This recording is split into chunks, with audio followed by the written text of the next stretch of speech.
സാധാരണ കുമ്പളങ്ങ കിട്ടിക്കഴിഞ്ഞാൽ നമ്മൾ മോരുകറി വയ്ക്കാറാണ് പതിവ്.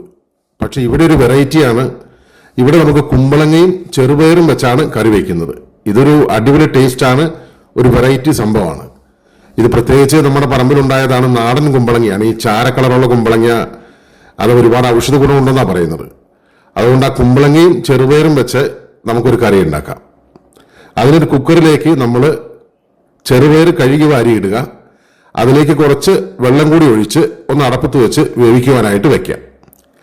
ഇനി നമുക്ക് കുമ്പളങ്ങയുടെ തൊലിയെല്ലാം ചെത്തിക്കളഞ്ഞ് അതൊന്ന് നടുവേ പുലർത്തി ചെറിയ കഷണങ്ങളാക്കി, ഇത് കണ്ടോ, ഇതുപോലെ ചെറിയ കഷണങ്ങളാക്കി നുറുക്കി നമുക്കെടുത്ത് മാറ്റിവെക്കാം. ഇനി അതിലേക്ക് കുറച്ച് വെള്ളം ഒഴിച്ച് നന്നായിട്ടൊന്ന് കഴുകിയെടുക്കാം. ഇനി ഒരു ചട്ടി എടുത്ത് ചട്ടിയിലേക്ക് ഈ കുമ്പളങ്ങ അതിലേക്ക് ഇട്ട് കൊടുത്ത് അതിന്റെ മുകളിലേക്ക് ഒരു 3-4 പച്ചമുളക് കീറിയിടുക.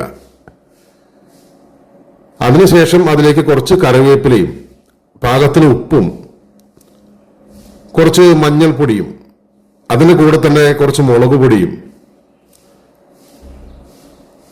കുറച്ച് വെള്ളവും ചേർത്ത് ഒന്ന് വേവിക്കുവാനായിട്ട് നമുക്ക് വെക്കാം. ഒന്ന് അടച്ചു വെച്ച് നമുക്കൊരു കുറച്ചു നേരം ഒന്ന് വേവിക്കാം. ഇപ്പോ തിള വന്നു കഴിഞ്ഞു. തിള വന്നു കഴിയുമ്പോൾ ഒന്ന് ഇളക്കിയിട്ട് നമ്മൾ അതിലേക്ക് ചെറുതായിട്ട് അരിഞ്ഞ ഒരു 2 തക്കാളി ചേർത്ത് കൊടുക്കുകയാണ്. അതുകൂടി ചേർത്ത് നന്നായിട്ടൊന്ന് ഇളക്കിയതിന് ശേഷം നമുക്ക് ഒന്നുകൂടി അടച്ചു വെച്ച് ഒന്ന് തിളപ്പിക്കാനായിട്ട് വെക്കാം. ഇതേ സമയം ഒരു മിക്സിയുടെ ജാറിലേക്ക് കുറച്ച് തേങ്ങയും കുറച്ച് നല്ല ജീരകവും കുറച്ച് വെള്ളവും ചേർത്ത് ഒന്ന് അരച്ചു വെക്കാം. കുമ്പളങ്ങ എല്ലാം നന്നായിട്ട് വെന്ത് കഴിഞ്ഞു. ഇനി അതിലേക്ക് നമ്മുടെ വെന്ത് വന്നിരിക്കുന്ന ചെറുപയർ അതിലേക്ക് നമ്മൾ ചേർത്ത് കൊടുക്കുകയാണ്. ഇനി രണ്ടും കൂടി ചേർത്ത് നന്നായിട്ടൊന്ന് ഇളക്കി ഇനി അതിന്റെ ഉപ്പൊക്കെ ഒന്ന് നോക്കണം. കാരണം നമ്മൾ ചെറുപയർ വേവിക്കാൻ വെച്ചപ്പോൾ ഉപ്പിട്ടില്ല. അതുകൊണ്ട് ഉപ്പെല്ലാം നോക്കി കുറച്ച് ഉപ്പ് കൂടെ ഇട്ട് കൊടുത്ത് നമ്മൾ അരച്ചു വെച്ചിരിക്കുന്ന തേങ്ങ അതിലേക്ക് ചേർത്ത് കൊടുക്കുക.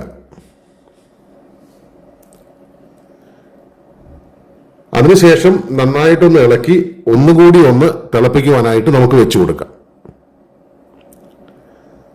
ഇപ്പോൾ അത് തിളയൊക്കെ വന്നു കഴിഞ്ഞു. ഇനിയാണ് ഈ കറിയുടെ ഹൈലൈറ്റ് വരുന്നത്. ഒരു പാനിലേക്ക് എണ്ണ ഒഴിച്ചു. എണ്ണ ചൂടായി കഴിയുമ്പോൾ ഒരു സ്പൂൺ കടുകിട്ടു. കടുകിട്ട് കഴിയുമ്പോൾ അതിലേക്ക് 2 സ്പൂൺ ഉഴുന്നാണ് ചേർത്ത് കൊടുക്കുന്നത്. 2 സ്പൂൺ ഉഴുന്ന് ചേർത്ത് കൊടുത്തു. ഇനി അതിലേക്ക് വറ്റൽ മുളകും അതിന്റെ കൂടെ തന്നെ കുറച്ച് കറിവേപ്പിലയും അതുകൂടി താളിച്ച് നമുക്ക് ഈ കറിയിലേക്ക് ചേർത്ത് കൊടുക്കാം. ഈ കറിയുടെ ടേസ്റ്റ് ഒരു വെറൈറ്റി ടേസ്റ്റാണ്.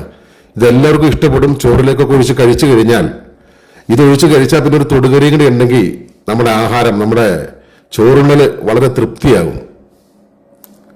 ഒരു പ്രാവശ്യം കൂടി ഒന്ന് ഉണ്ടാക്കി നോക്കണം. സംഭവം അടിപൊളിയാട്ടോ.